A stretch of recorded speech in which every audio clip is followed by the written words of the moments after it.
Le guide nous a assuré qu'aucune maison n'avait jamais existé ici. Il connaissait la jungle par cœur, selon lui c'était impossible.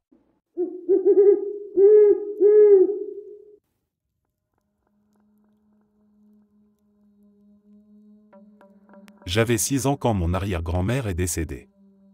Ce jour-là, ma sœur, ma mère et moi sommes allés lui dire adieu lors de la veillée funèbre. C'était une cérémonie avec cercueil ouvert, et je me souviens que nous étions devant elle, silencieux, à la regarder une dernière fois, à lui dire au revoir chacun à notre manière.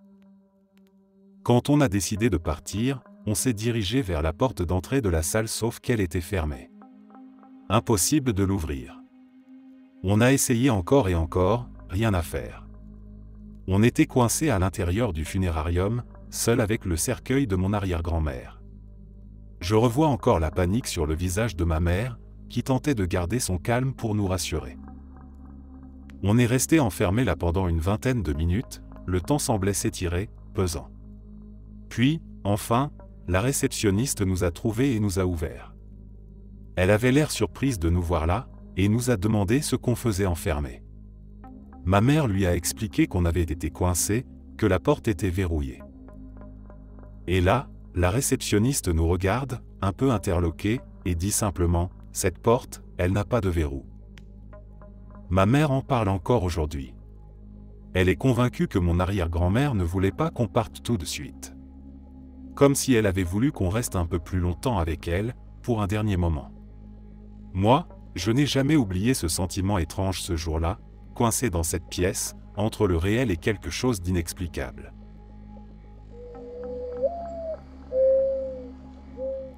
J'étais tranquillement assis dans ma chambre, plongé dans un bouquin. La porte était ouverte, et de là où j'étais, je voyais clairement le couloir. À un moment, j'ai levé les yeux, distrait par un mouvement. J'ai vu mon frère passer devant ma porte et entrer dans sa chambre, juste à côté de la mienne. J'ai entendu la porte se refermer derrière lui, comme d'habitude, rien d'anormal. Je suis retourné à ma lecture, sans vraiment y penser. À peine 30 secondes plus tard, j'entends mon père monter les escaliers à toute vitesse. Il débarque dans ma chambre, le visage livide. Je n'avais jamais vu mon père aussi pâle. Il me demande, la voix tremblante, « Ton frère, il est où ?» Un peu surpris par la question, je réponds tout naturellement, « Bah, dans sa chambre, il vient d'y entrer. » Il me fixe, l'air paniqué. « Non, il n'est pas là. Ton frère n'est pas à la maison. » Un froid glacial m'a traversé l'échine. On s'est précipité ensemble dans la chambre de mon frère. Elle était vide. Impeccablement rangée. Silence total. Pas un bruit. Il n'y avait personne.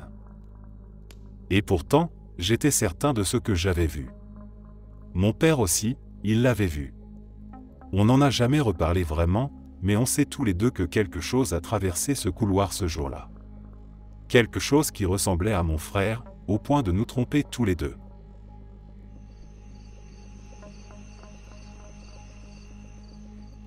Il y a environ 15 ans, un ami et moi avons vécu quelque chose d'étrangement similaire à ce que tu viens de raconter, et jusqu'à aujourd'hui, je ne sais toujours pas comment l'expliquer. À cette époque, je venais tout juste de rompre avec une fille, et je le vivais mal. J'étais en plein dans cette phase de tristesse, où tout te ramène à l'autre. Une nuit, j'ai fait un rêve qui, au début, m'a fait un bien fou. Dans ce rêve, j'étais de nouveau avec elle. On se baladait ensemble dans un centre commercial, comme avant, insouciant, heureux. C'était paisible, presque trop parfait. J'avais cette sensation de bien-être que je n'avais plus ressentie depuis des semaines. Puis, soudainement, un homme est apparu. Il portait un costume gris impeccable, avec un chapeau haute forme assorti. Il s'est approché lentement, a posé sa main sur mon épaule, et avec un sourire étrange, il m'a dit quelque chose du genre « C'est merveilleux, n'est-ce pas? Tu peux avoir tout ça. Il te suffit de dormir pour toujours. » Un frisson glacé m'a traversé le corps. Quelque chose dans sa voix, dans son regard, m'a terrifié. J'ai paniqué, j'ai commencé à courir, encore dans le rêve, mais incapable de me réveiller. J'avais l'impression de fuir pour ma vie. Pendant que je courais, j'ai pris mon téléphone, toujours dans ce cauchemar, et j'ai appelé mon meilleur ami, celui qui m'avait soutenu pendant la rupture. Je criais, je pleurais, je n'entendais rien de sa part, juste du vent, comme si je courais à travers une tempête. Quand je me suis enfin réveillé, j'étais en nage, haletant, le cœur battant à tout rompre, comme si j'avais couru pendant des heures. C'était si réel que j'en suis resté secoué une bonne partie de la matinée. Plus tard ce jour-là, j'ai appelé mon pote pour lui raconter cette histoire de dingue. Et là, avant même que je commence, il me dit qu'il était justement sur le point de m'appeler. Il avait fait un rêve où je l'appelais en pleine nuit, mais il ne comprenait rien à ce que je disais. Tout ce qu'il entendait, c'était comme un souffle, du vent dans le téléphone. Il m'a dit, on aurait dit que tu courais quelque part. Je lui ai raconté tout le cauchemar. On a toujours eu cette connexion étrange, lui et moi. On disait souvent la même chose en même temps, on a même arrêté de jouer à pierre-papier-ciseaux parce qu'on faisait systématiquement les mêmes choix pendant des tours entiers. On se disait que nos esprits étaient juste branchés sur la même fréquence. Mais là, que nos rêves se soient croisés comme ça, c'était d'un autre niveau. Ce qui me hante encore aujourd'hui, c'est l'homme en gris. Son visage, son chapeau, ses mots. Je peux encore le voir comme si c'était hier. Et je me demande toujours, qu'est-ce qui se serait passé si j'avais dit oui ?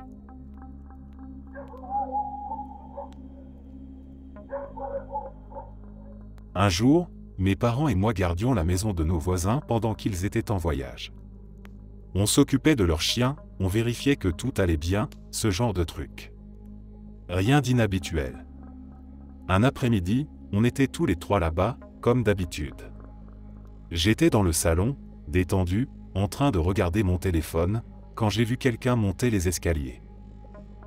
Je n'ai pas trop réagi sur le moment, pensant que c'était mon père. La personne portait des chaussures noires de ville, et mon père a souvent ce genre de chaussures pour aller au travail. Ça ne m'a pas paru étrange. Une minute plus tard, je me dirige vers la cuisine, et là, je vois mes deux parents tranquillement installés, en train de discuter. Et c'est là que mon cœur a loupé un battement. Mon père était là, pieds bien visibles, en sandales. Il n'était jamais monté à l'étage, et il n'avait pas quitté la cuisine. Il n'y avait personne d'autre dans la maison. Personne n'était censé y être, et pourtant j'avais vu quelqu'un monter, j'en étais certain. On a fait le tour, vérifié toutes les pièces, mais rien. Et quand les voisins sont rentrés, rien n'avait été volé ni déplacé.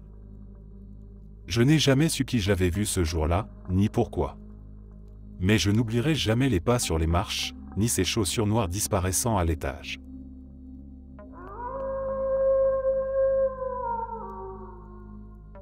Quand j'avais 21 ans, je me suis retrouvé avec un groupe d'amis à faire des champignons hallucinogènes. C'était la première fois pour moi, et on avait décidé de vivre ce trip ensemble, un peu par curiosité, un peu pour l'aventure. Au plus fort de l'effet, j'ai eu une hallucination particulièrement marquante, que je n'ai jamais pu oublier. Je me souviens m'être installé sur une vieille chaise à bascule dans le salon, en face de 3 de mes potes. La lumière était tamisée, on rigolait, on était bien, et là, en me balançant d'avant en arrière, j'ai commencé à voir quelque chose d'étrange. À chaque fois que la chaise basculait vers l'arrière, mes amis apparaissaient comme s'ils avaient une trentaine d'années de plus, cheveux gris, visage marqué, un peu voûté. Puis, quand je revenais en avant, ils redevenaient comme ils étaient vraiment à ce moment-là, jeunes, insouciants, vivants. Ce va-et-vient s'est répété plusieurs fois. C'était fascinant, presque hypnotisant. Sauf qu'au bout d'un moment, j'ai remarqué quelque chose d'incompréhensible. Sur les 3, il y en avait un que je ne voyais jamais vieillir. Lui, dans ce mouvement de la chaise vers l'arrière, il n'était plus là. Juste les 2 autres, vieillis, comme si le temps ne le concernait pas.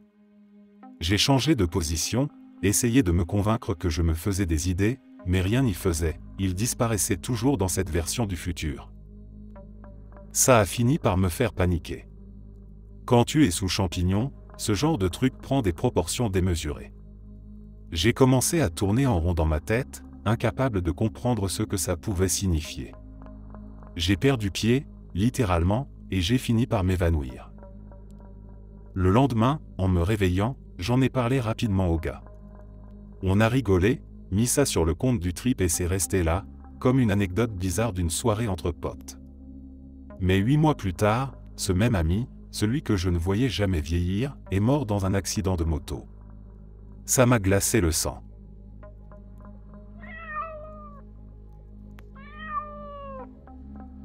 J'étais à la fac à l'époque, logé dans une résidence universitaire vraiment bas de gamme, le genre de bâtiment où chaque bruit résonne, où la peinture s'écaille, et où tu te demandes si le chauffage va tenir l'hiver. Une nuit, vers 4 heures du matin, je me suis réveillé en panique totale. J'avais fait un cauchemar d'une intensité rare, je me noyais dans de la boue, épaisse, noire, presque vivante. Je pouvais la sentir dans ma gorge, j'avais le goût salé dans la bouche, et je suffoquais. En me réveillant, j'étais trempé de sueur froide, haletant, incapable de reprendre mon souffle comme si je m'étouffais encore. J'avais beau tousser, j'avais la sensation que cette boue était toujours là. Paniqué, j'ai attrapé mon téléphone et j'ai appelé ma mère. Elle a décroché aussitôt, sans même laisser sonner. Ce qui m'a glacé, c'est qu'elle était déjà en train de prendre le téléphone pour m'appeler. Elle venait de se réveiller d'un cauchemar affreux, elle aussi s'était vue en train de se noyer dans de la boue. Chez nous, ce genre de choses n'est pas si rare, il nous arrive parfois de faire les mêmes rêves étranges, souvent juste avant qu'un truc grave ne se produise. Aussitôt, ma mère a vérifié que mon père et mon frère allaient bien. Moi, j'ai appelé ma grand-mère. Elle était déjà debout, agitée, incapable de se rendormir après avoir fait un mauvais rêve, dont elle ne se souvenait plus vraiment, mais qui l'avait mise mal à l'aise. Tout le monde allait bien, pourtant l'angoisse ne me quittait pas. Impossible de fermer l'œil ensuite. J'ai décidé de me lever pour aller tôt à l'université et prendre un petit déjeuner. En arrivant au resto U, j'ai tout de suite vu qu'il se passait quelque chose. Une trentaine d'étudiants étaient rassemblés autour d'une télé, silencieux ou en pleurs. Des étudiants japonais, que je connaissais de vue, étaient en larmes. Je me suis approché, le cœur battant. Sur l'écran, les images en direct montraient le chaos. Nous étions le 11 mars 2011. Un tsunami venait de frapper le Japon avec une violence inouïe. Les vagues de boue, d'eau et de débris engloutissaient des villes entières. J'ai compris d'un coup le cauchemar, le goût de la boue, la panique. Dans ma famille, on a connu beaucoup de rêves prémonitoires étranges, mais celui-là reste le plus saisissant, le plus terrifiant. Rien ne m'a jamais autant marqué.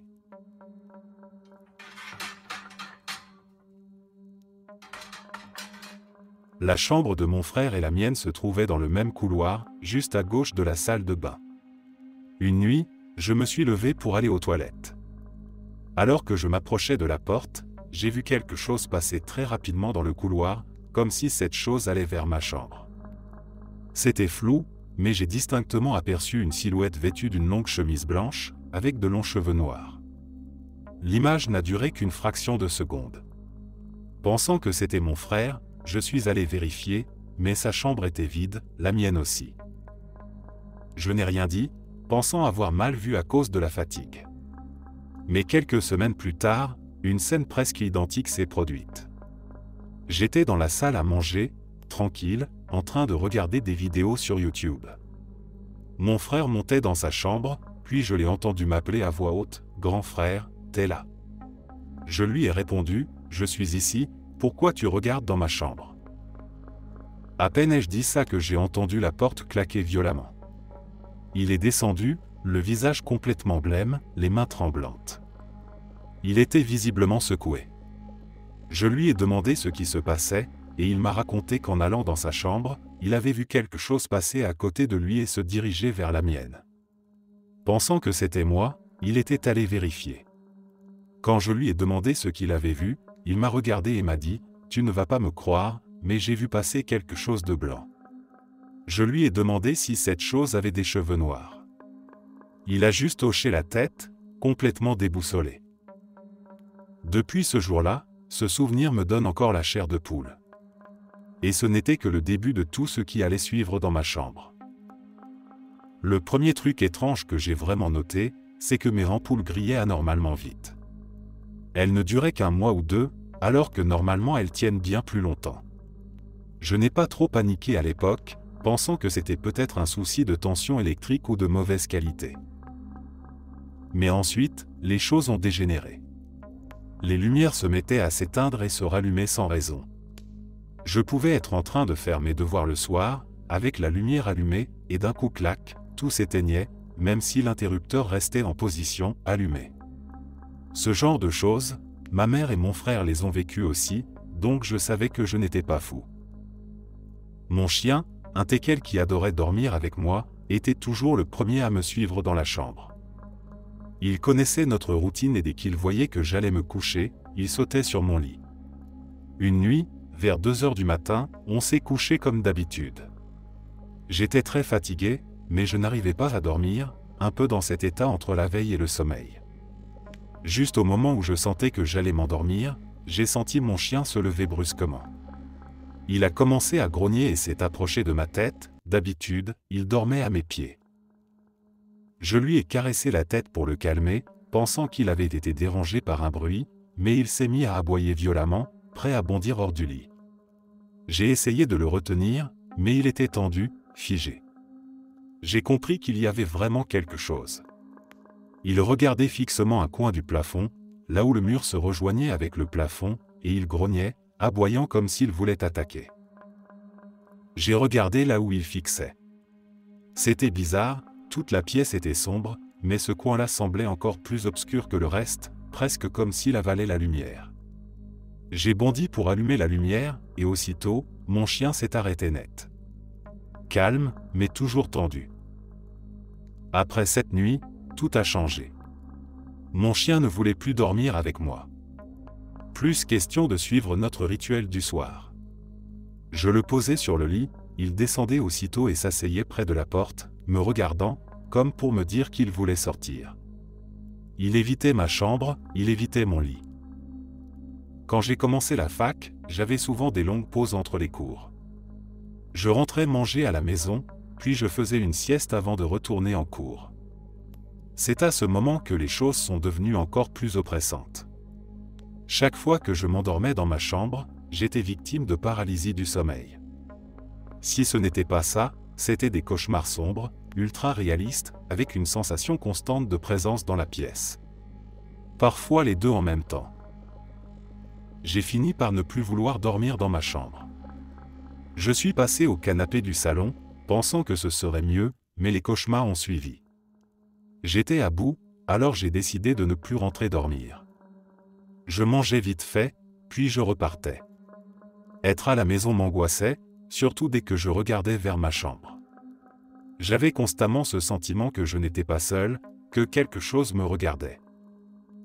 Finalement, j'ai tout arrêté. Même les repas. Je ne voulais plus être là. Ce lieu qui était mon refuge était devenu étouffant. Et jusqu'à aujourd'hui, je ressens encore un malaise en pensant à cette chambre. Comme si quelque chose y était resté. Un jour, c'était mon anniversaire, et j'étais seul à la maison. Je traînais dans la cuisine, un peu dans mes pensées, quand je me suis arrêté devant le frigo pour lire un planning ou une note, je ne me souviens plus très bien. C'est là que c'est arrivé. J'ai entendu quelqu'un siffler la chanson d'anniversaire, juste à côté de moi. Pas dans la pièce voisine, pas de loin, non, c'était vraiment tout près, juste derrière moi, si proche que j'aurais presque senti le souffle sur mon oreille droite. Et sans réfléchir, je me suis mis à fredonner l'air en même temps. Un réflexe. Puis, d'un coup, j'ai réalisé. J'étais seul. Absolument seul. Et je n'avais aucune idée d'où venait ce sifflement, ni qui, ou quoi, en était à l'origine. Un frisson m'a parcouru tout le corps. Je n'ai pas cherché à comprendre. J'ai lâché tout ce que j'avais entre les mains, je me suis précipité dehors et je n'ai pas remis les pieds dans la maison avant la fin de la journée.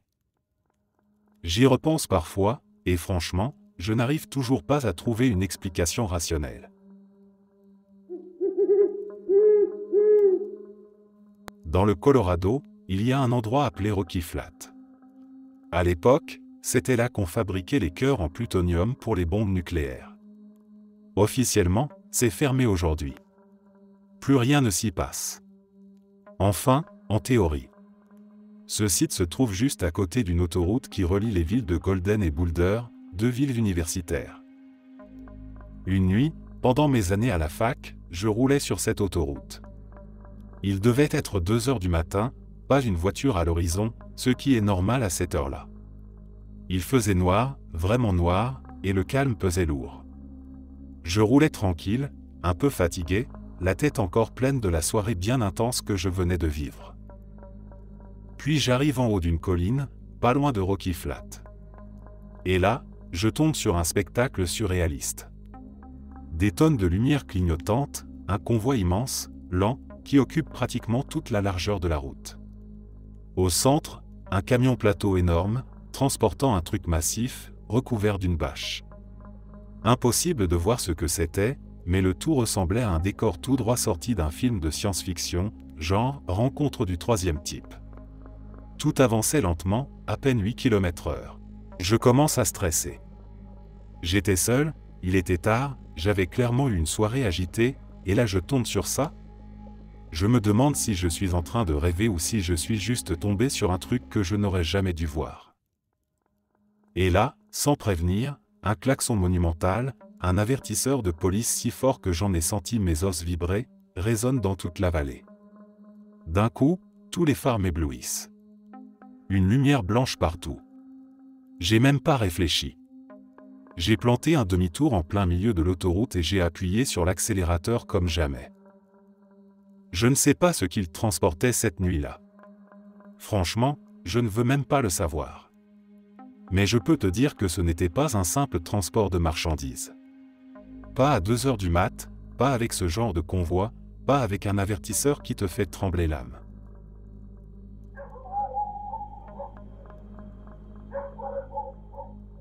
Quand j'étais à l'école primaire, j'avais un porte-monnaie vraiment ridicule que j'avais gagné dans une salle d'arcade. C'était une petite pochette noire et jaune, recouverte de smiley criards et franchement moche. Je le traînais partout avec moi, tout le temps, même si je n'y mettais jamais d'argent. Franchement, je ne sais même pas pourquoi je le gardais avec moi, mais j'y tenais. Un jour, il a disparu. Impossible de dire quand ni comment, mais un jour, il n'était plus là. J'ai cherché partout, j'en parlais à tout le monde, je saoulais mes potes, mes profs, mes parents. Rien à faire, il s'était volatilisé. Et je n'arrivais pas à passer à autre chose. Mon école, qui doit être réduite en poussière aujourd'hui, avait une particularité bizarre, il y avait un gymnase tout en haut d'un vieux bâtiment annexe. Oui, un gymnase au dernier étage. C'était organisé comme ça, au rez-de-chaussée, des classes pour enfants en difficulté, au premier, la bibliothèque, et tout en haut, le fameux gymnase. Sauf qu'on ne l'utilisait plus depuis des années. Toujours fermé à clé, il était complètement laissé à l'abandon. Évidemment, vu qu'on n'y allait jamais, qu'on nous interdisait d'y entrer, et que ce lieu surplombait toute l'école comme un grenier oublié, on l'avait surnommé « le gymnase hanté ». C'était notre légende à nous. Un jour, je crois que notre prof a voulu nous faire plaisir ou peut-être nous prouver que ce lieu n'avait rien d'effrayant. En guise de récompense, elle a organisé une visite du fameux gymnase. On est monté en file indienne, tous excités à l'idée de découvrir ce lieu mystérieux. J'étais juste derrière la prof, les yeux grands ouverts. Et là, dans un coin de la pièce, je vois un petit truc jaune et noir. Mon cœur a fait un bond. Je m'approche, je le ramasse, et c'était mon porte-monnaie. Mon stupide porte-monnaie à smiley. Celui que j'avais perdu des mois plus tôt. Il était là, dans une pièce fermée depuis des années, inaccessible. Même mon pote l'a reconnu direct. Il n'y avait aucun doute. C'était bien le mien. La prof était là pour nous rassurer, pour nous prouver qu'il n'y avait rien de paranormal. Résultat, la moitié de la classe est repartie encore plus convaincue que ce gymnase était bel et bien hanté. Il m'avait volé mon porte-monnaie. J'y pense encore, et franchement, je n'ai jamais trouvé la moindre explication logique. C'est juste incompréhensible.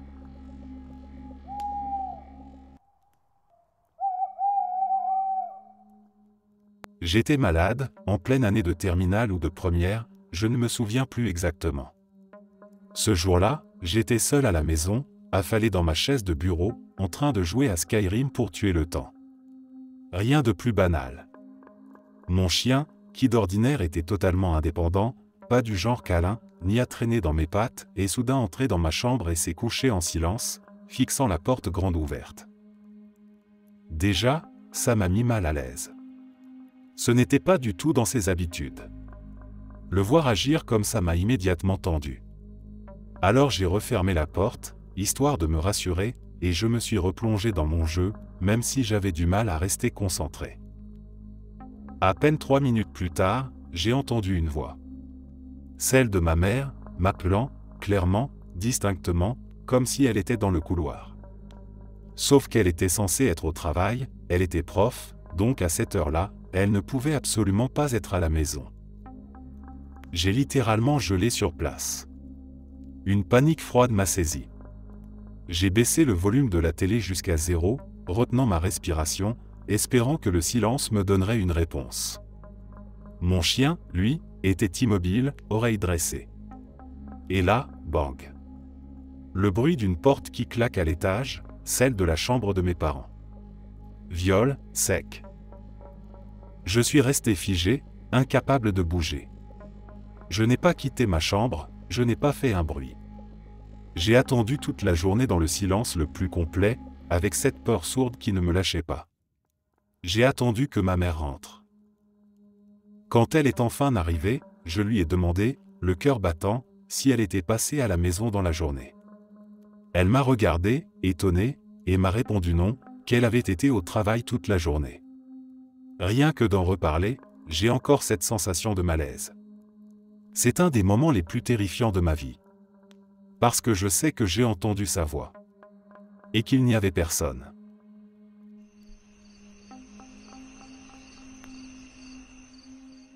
Quand j'étais petit, je devais avoir entre 6 et 8 ans, je ne sais plus exactement, mes parents possédaient un petit immeuble à appartements pas loin de chez nous.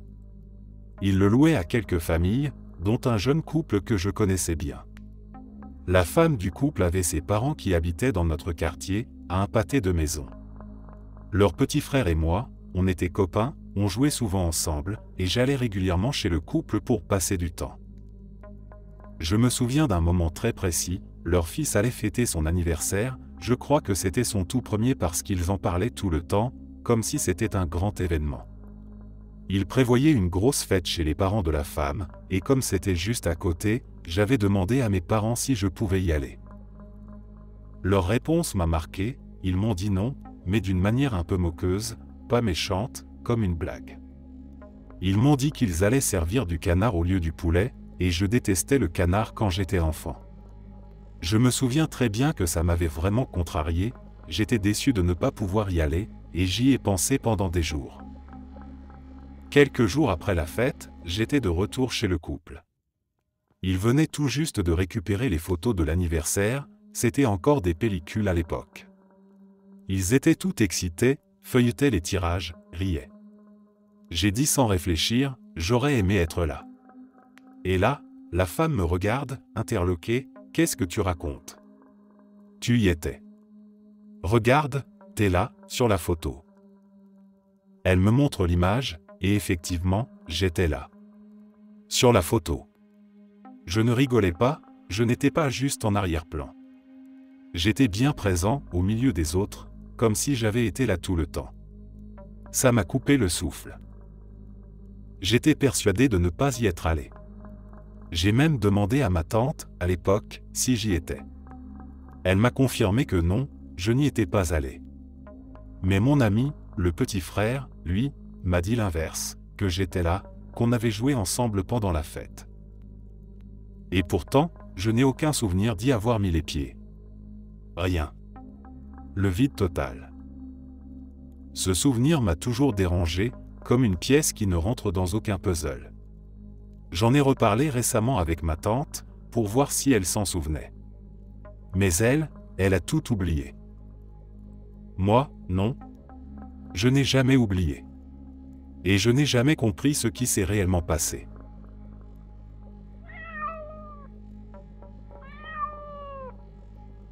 Il y a quelques années, mon grand-oncle est décédé.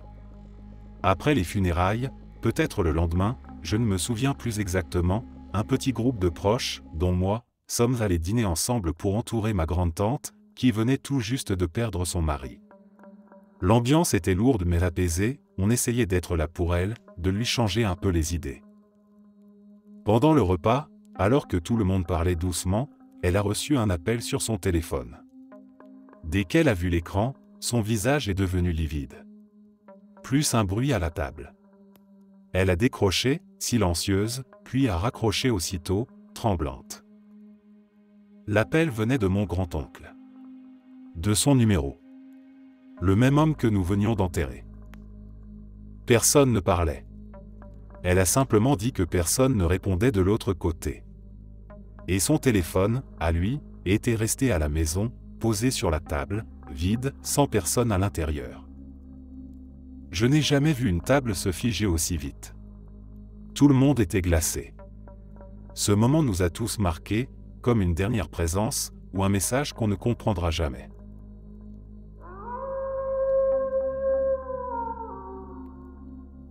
Ce n'est pas mon histoire, mais celle de mon père. Voici ce qu'il m'a raconté, de son point de vue. J'étais encore gamin, je devais avoir 12 ou 13 ans. À l'époque, on vivait dans une petite banlieue résidentielle, calme, ordinaire. Juste en face de notre maison, il y avait un lampadaire qui éclairait directement notre salon la nuit. Tous les soirs, avant d'aller se coucher, mon père, ton grand-père, tirait les rideaux pour bloquer la lumière. Une nuit, je me réveille vers 2 heures du matin, assoiffé. En allant à la cuisine, je passe par le salon, et là, j'aperçois un mince faisceau de lumière qui filtre entre les rideaux mal fermés. Je ne sais pas pourquoi, mais j'ai eu cette impulsion soudaine de jeter un œil dehors. Je me suis approché, j'ai écarté légèrement le tissu pour regarder. Sous le lampadaire, immobile, se tenait un homme. Très grand. Il portait une casquette noire, sa peau avait une teinte argentée, et ses yeux, mon Dieu, ses yeux. Immenses, globuleux, comme ceux qu'on voit dans les films de science-fiction. Il ne bougeait pas. Il me regardait. Fixement. Je me suis baissé d'un coup, terrifié, me cachant derrière le vieux fauteuil de mon père. J'étais sûr qu'il ne m'avait pas vu. Il faisait nuit noire dans le salon, je n'avais presque pas déplacé les rideaux. Je suis resté là, paralysé, pendant ce qui m'a semblé une éternité. Puis la curiosité l'a emporté sur la peur. J'ai voulu vérifier s'il était parti. J'ai lentement repris ma place, et j'ai regardé de nouveau à travers les rideaux. Et là, collé à la vitre, juste en face de moi, à quelques centimètres, il y avait cet homme, ou cette chose. Sa peau métallique, ses immenses yeux d'insecte, il me fixait. Droit dans les yeux. Je suis resté figé, incapable de respirer. Puis j'ai hurlé, et j'ai détalé en courant dans la maison jusqu'à la chambre de mes parents. J'ai secoué mon père, lui ai raconté tout, en haletant, paniqué. Il a pris son fusil et est sorti immédiatement faire le tour de la maison. Il n'a trouvé personne. Mais il y avait des empreintes, nettes, fraîches, sur la pelouse couverte de rosée. Mon père ne m'a raconté cette histoire que 2 fois dans toute sa vie. Et à chaque fois, même après plus de 40 ans, je voyais encore les frissons lui parcourir les bras. Ce n'est pas une anecdote pour lui, c'est une cicatrice. Une énigme qu'il n'a jamais résolue.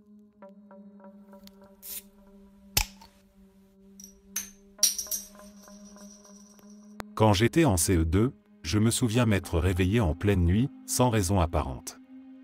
En ouvrant les yeux, j'ai tout de suite vu une silhouette debout dans l'encadrement de la porte de ma chambre. C'était clairement une femme, mais ce n'était pas ma mère. J'étais un peu inquiet, mais pas assez pour paniquer ou appeler quelqu'un. Je me suis juste contenté de la fixer, intrigué, un peu figé. Puis, soudain, j'ai entendu une voix dans ma tête. Ce n'était pas ma propre pensée, je le sais, c'était autre chose, comme si quelqu'un me parlait sans parler. La voix disait simplement, « Elle ne te fera pas de mal ». Et étrangement, dès que j'ai entendu ça, je me suis calmé. Presque aussitôt, je me suis rendormi, comme si de rien n'était. Le matin suivant, je raconte l'histoire à ma mère, pensant que ce serait juste un rêve bizarre à partager. Et là, elle devient toute blanche. Apparemment, plus tôt ce matin-là, avant même que je ne sois réveillé, mes deux frères lui avaient dit avoir vu une femme, debout à la porte de leur chambre, exactement comme moi. La même nuit. Ils n'ont pas entendu la voix, eux, mais on a tous les trois décrit la même femme, même taille, même cheveux, même silhouette. Et ce qui nous a scotché, c'est que cette description correspondait parfaitement à notre arrière-grand-mère, celle que nous n'avons jamais connue, morte bien avant notre naissance.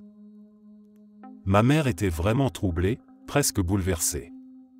Nous, les enfants, on a juste trouvé ça bizarre, presque marrant, et on n'y a pas trop repensé après coup. Mais en y repensant aujourd'hui, c'est quand même sacrément étrange. Et je n'ai jamais oublié cette voix, ni cette présence dans l'ombre de la porte.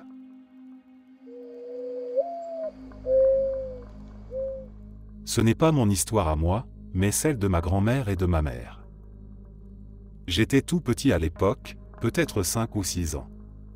On était en vacances dans une petite ville côtière en Angleterre. On avait passé l'après-midi à la plage. C'était l'été, mais comme souvent au Royaume-Uni, il ne faisait pas assez chaud pour vraiment se baigner ou bronzer, juste de quoi rester un moment sur le sable pendant que je jouais. Ma mère et ma grand-mère étaient assises un peu plus loin, me surveillant pendant que je m'appliquais à construire un immense château de sable. Rapidement, j'ai décidé qu'il me fallait un fossé, une vraie douve.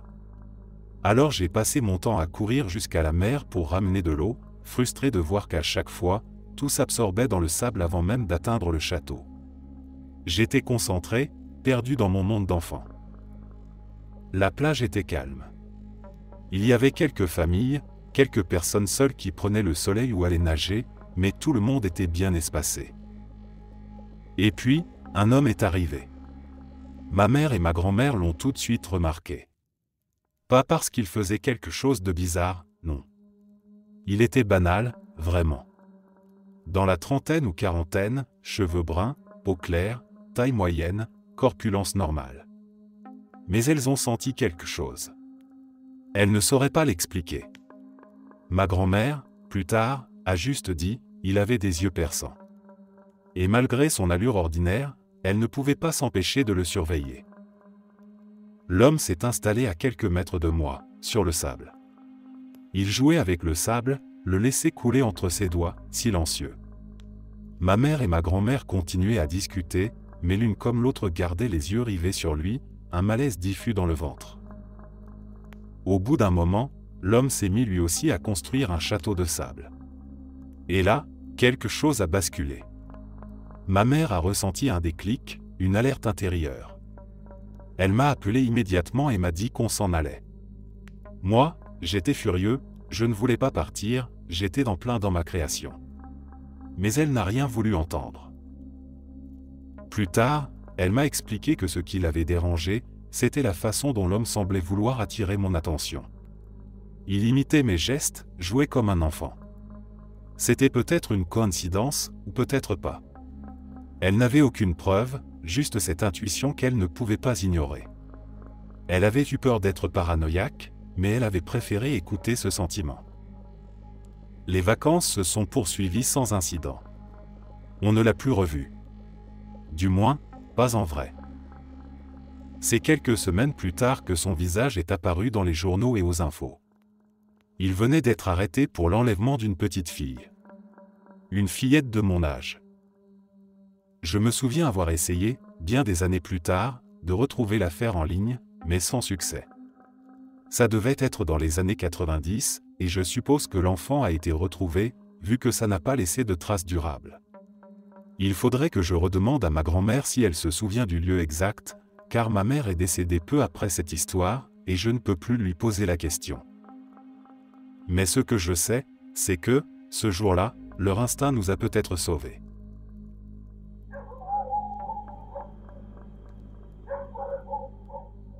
J'ai eu un accident de voiture il y a plusieurs années, un de ces moments où tu sais que les choses auraient pu basculer très, très mal.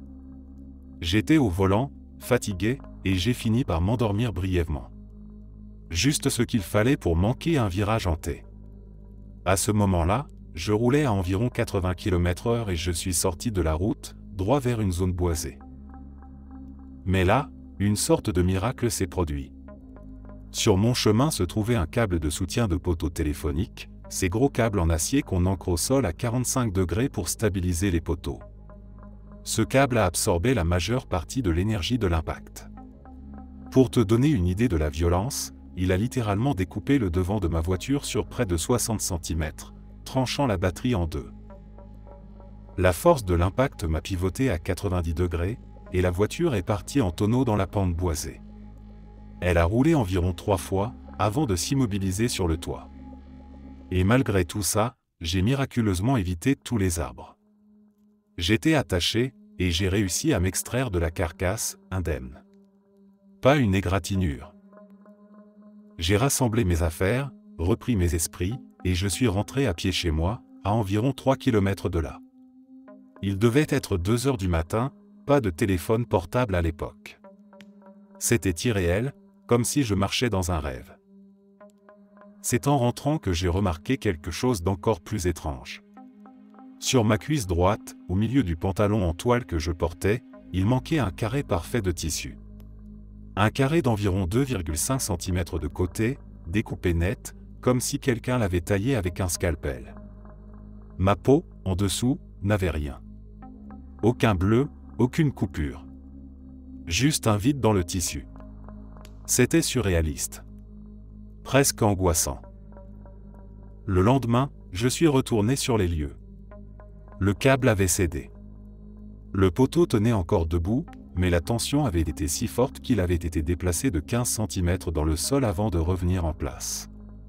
Et bien sûr, aucune trace du morceau de tissu manquant. Je ne sais pas ce que ça signifiait, mais je me suis souvent dit que, le jour où je mourrai, quelqu'un m'attendra avec ce carré de tissu entre les doigts. Et qu'on me dira, ce n'était pas ton heure.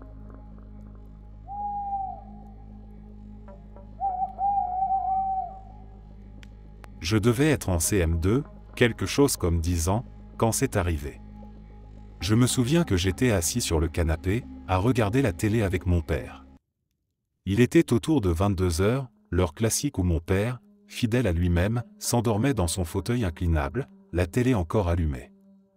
Comme tous les pères du monde, il avait ce don de s'assoupir pile à la fin d'un épisode.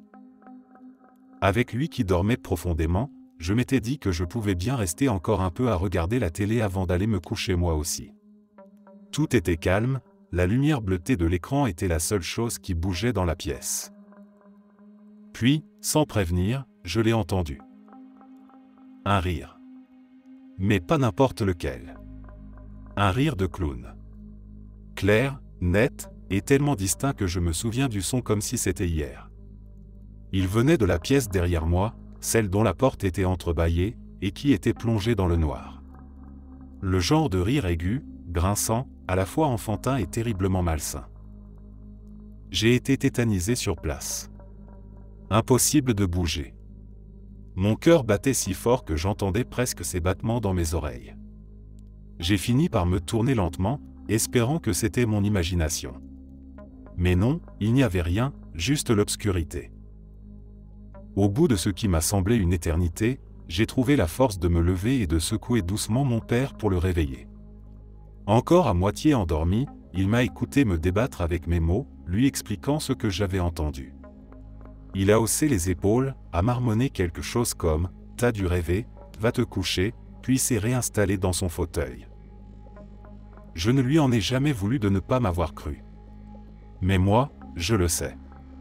10 ans ont passé, et je suis toujours certain de ce que mes oreilles ont entendu ce soir-là. Ce rire ne s'invente pas. Et même aujourd'hui, un simple rire de clown, même à la télé, me met immédiatement mal à l'aise.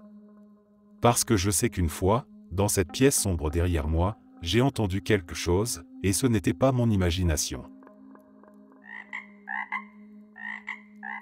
J'ai un nom de famille vraiment rare. Un de ces noms que tu n'entends jamais par hasard. Un jour, je prenais l'avion pour rentrer chez moi après une semaine de déplacement pour le boulot. Je me retrouve assis à côté d'un type sympa, on commence à discuter pour tuer le temps, comme souvent dans ces situations. Au fil de la conversation, on en vient à parler du week-end qui arrive. Il me dit qu'il prévoit de partir dans l'ouest de l'État pour aller voir une maison que ses parents viennent d'acheter. Je trouve ça marrant, parce que ma famille vient justement de cette région. Alors, je lui donne quelques idées de trucs à faire là-bas, et je lui demande le nom de la ville, juste par curiosité. Il me donne le nom, et là, je suis scotché, c'est la ville où ma famille s'est installée en 1855. L'une des familles fondatrices. Je lui raconte ça, tout excité, et je lui demande dans quelle rue se trouve la maison. Il me donne le nom, et c'est la rue où mon arrière-arrière-grand-père avait bâti la toute première maison de la famille. Je commence à avoir des frissons, alors je lui demande ce qu'il sait de la maison en question. Il me répond, apparemment, elle a été construite par une des familles fondatrices de la ville, je crois que leur nom était De Gorol, ou un truc comme ça.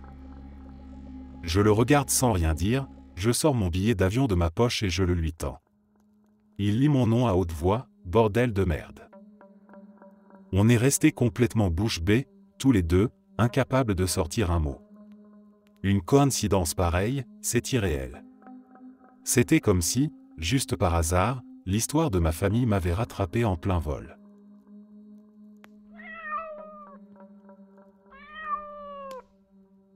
Quand j'ai rencontré ma copine, elle portait toujours une bague en forme de cœur, avec une pierre noire.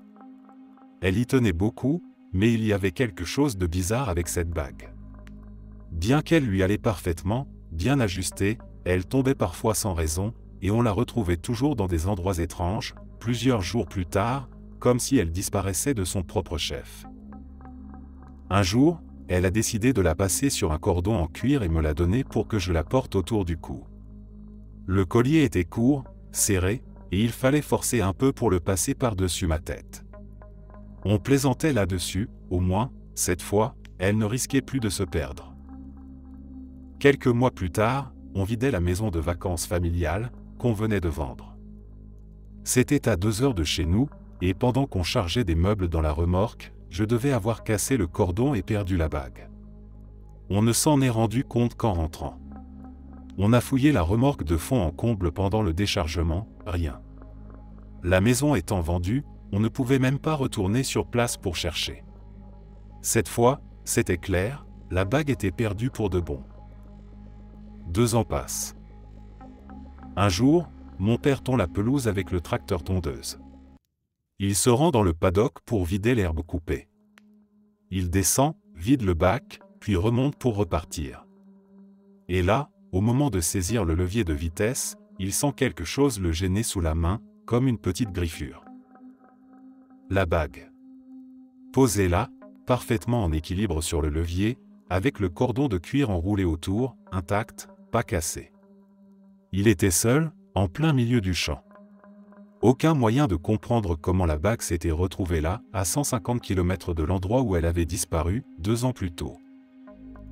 Évidemment, on en a parlé, on a cherché une explication rationnelle, sans succès. Je me suis souvenu de lui demander d'où venait cette bague à l'origine. Elle m'a dit qu'elle l'avait trouvée dans une petite boutique étrange, un genre de stand éphémère rempli d'objets un peu sorciers, mystiques. C'était la seule bague à vendre, et le seul objet d'occasion du magasin. Ça nous a tous deux fait froid dans le dos. Je l'ai rangée dans une boîte en bois où je gardais mes objets les plus précieux, en me disant qu'au moins, là, elle serait à l'abri. Des années plus tard, je veux la montrer à un ami, je vais chercher la boîte. J'ouvre. La bague n'y est plus. Disparue encore.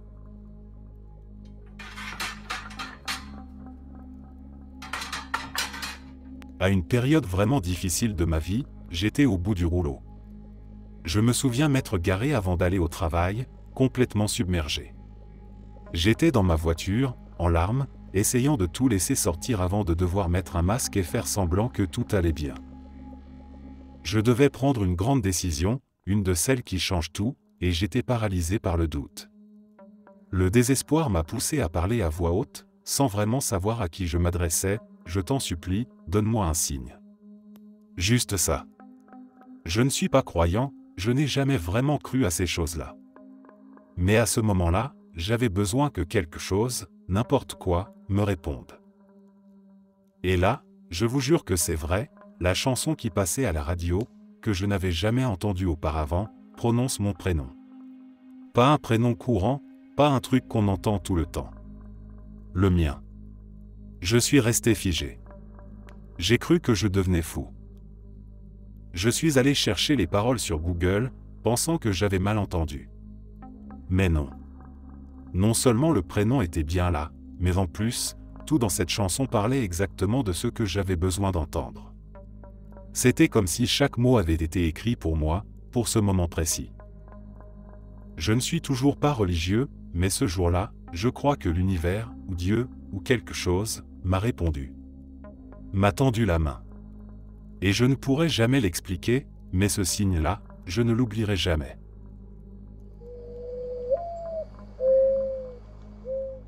Longue histoire que je vais essayer de faire courte, il y a quelques années, je suis allé chez un ami d'un ami, assez loin de chez moi. On avait passé la nuit là-bas, soirée classique. Le lendemain, je repars mais j'oublie quelque chose, ma casquette préférée. Celle que je ne quittais jamais. Quand je m'en suis rendu compte, on était déjà loin. Et comme ce n'était pas juste à côté, j'ai soupiré, dit adieu à ma casquette et je suis passé à autre chose. Tant pis.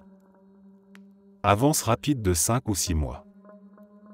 Je vais chez mon cousin, qui habite tout près de chez moi.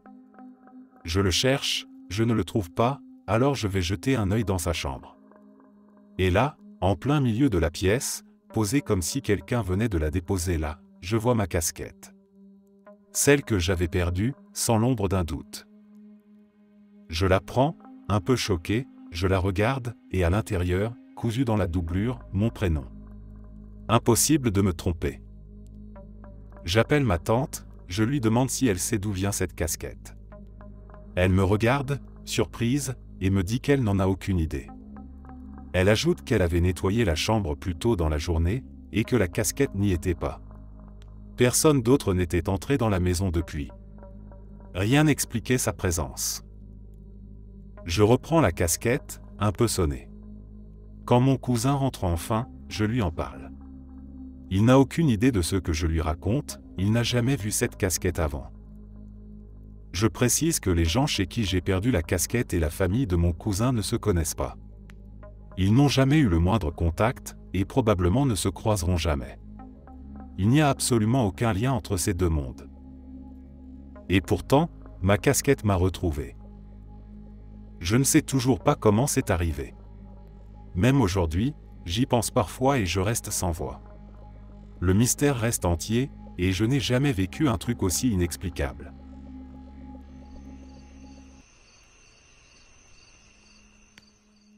En plein hiver, dans le sud du Maine. Il était 2 heures du matin, tout était silencieux, le genre de nuit où le froid semble figer le monde entier. Et là, monerie cliché, la sonnette retentit. Je me lève, un peu groggy, vais jusqu'à la porte d'entrée et j'allume le projecteur extérieur. Il neigeait doucement, une vraie tempête de silence. Mais il n'y avait aucune trace dans la neige. Rien du tout devant la porte. Un peu perturbé, je retourne me coucher. Juste le temps de commencer à me rendormir, la sonnette retentit à nouveau. Cette fois, j'entends la voix de mon voisin. Je me lève en sursaut, retourne voir, toujours aucune trace dans la neige, aucune silhouette, juste le vent et la lumière du projecteur. Vide. Je me recouche, nerveux. Et là, juste alors que le sommeil revient, j'entends des tapons sur ma fenêtre. Des petits coups nets, et un souffle. Comme si quelqu'un ou quelque chose respirait lentement de l'autre côté. Je me précipite chez mes parents, leur raconte. Ils se disent que mon voisin a peut-être besoin d'aide, alors ils descendent la route pour voir. Mais là encore, rien. Pas un bruit, pas une trace, pas de signe de vie. Le matin, je vérifie autour de la maison, sous mes fenêtres. Rien. Pas de pas, pas de marque dans la neige. Comme si rien ne s'était jamais approché. Pendant plusieurs nuits après ça, j'ai été réveillé par un bruit étrange. Comme des sabots frappant le sol, là, dehors. Chaque fois, je vérifiais, mais encore une fois, pas la moindre empreinte, aucune preuve que j'avais réellement entendu ce que j'avais entendu. Peut-être que c'est sans lien, mais l'été qui a suivi, j'étais dans les bois, pas loin de la maison, à m'entraîner à faire du bushcraft et manipuler mes répliques d'airsoft. Soudain, un vacarme énorme, branches qui craquent, arbres qui semblent se briser, un grondement profond. J'ai tout de suite commencé à ranger mon matériel, en restant à l'affût. J'avançais lentement vers la maison, hyper attentif. Et là, à quelques mètres sur ma gauche, dans les feuilles, des pas, comme si quelqu'un me suivait. J'ai pas cherché plus loin, j'ai sprinté jusqu'à la maison, claqué la porte et verrouillé tout. Le lendemain, je retourne sur les lieux. Rien. Aucun arbre cassé, aucune branche brisée, aucune trace dans la terre. Comme si tout avait été dans ma tête. Mais je sais ce que j'ai entendu. Mes parents disent que je suis fou, que j'imagine des trucs. Mais moi, je suis convaincu qu'il y a quelque chose dans ces bois. Et ce n'est pas que mon imagination.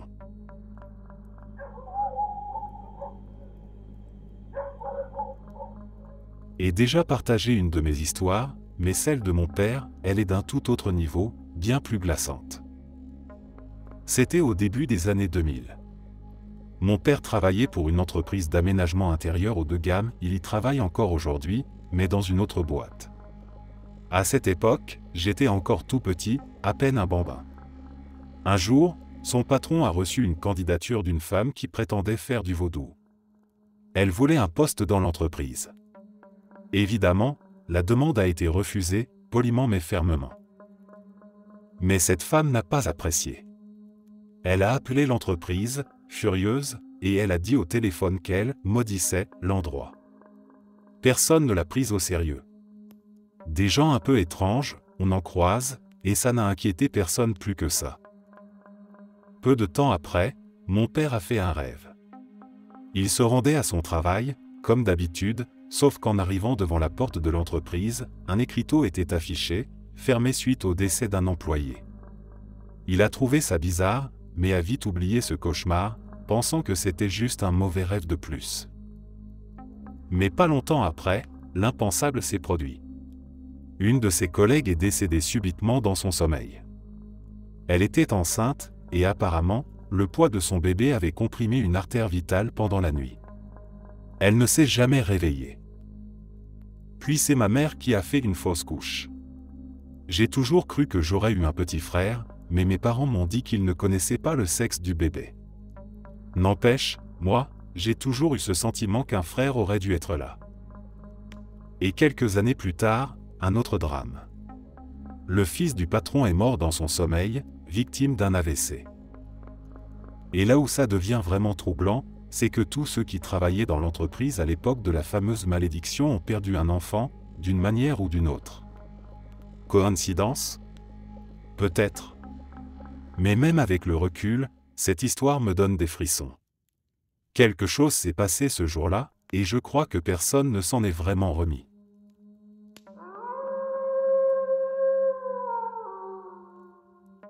La journée avait commencé normalement, presque banalement. On s'était levé tôt, les sacs sur le dos, prêts pour une longue marche dans la jungle thaïlandaise.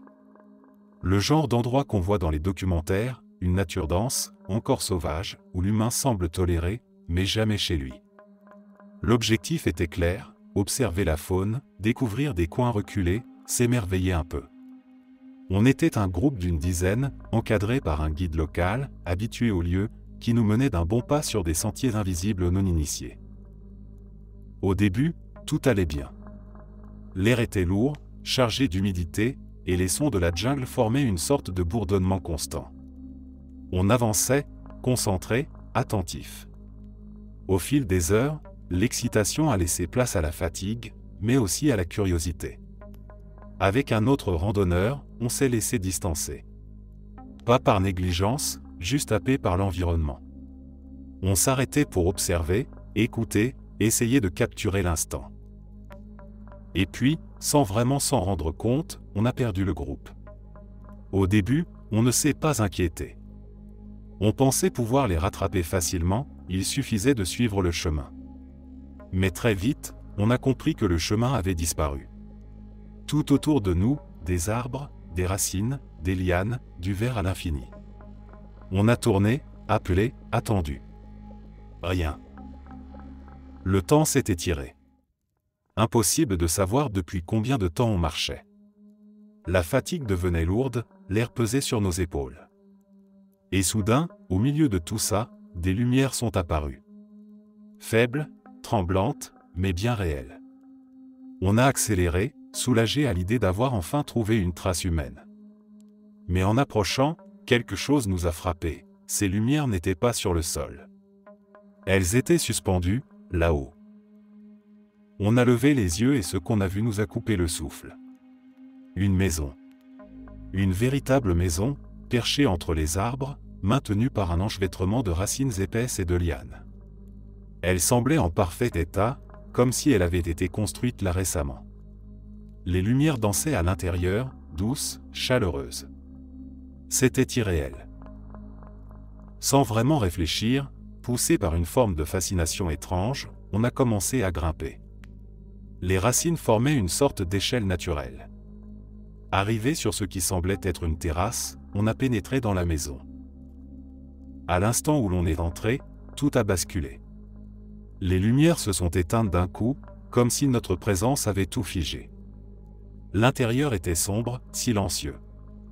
L'air y était froid, presque glacial, en contraste total avec la chaleur étouffante de la jungle.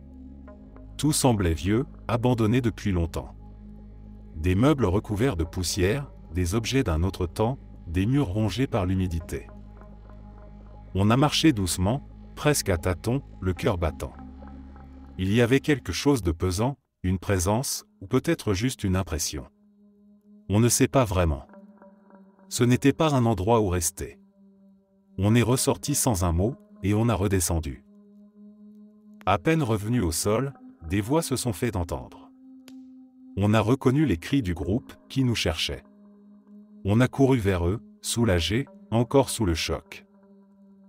Quand on leur a raconté ce qu'on avait vu, la réaction a été immédiate, le guide nous a assuré qu'aucune maison n'avait jamais existé ici. Il connaissait la jungle par cœur, selon lui c'était impossible. On a insisté, tenté de lui expliquer. Mais la nuit était tombée, et retourner là-bas aurait été dangereux. On n'a jamais pu retrouver l'endroit.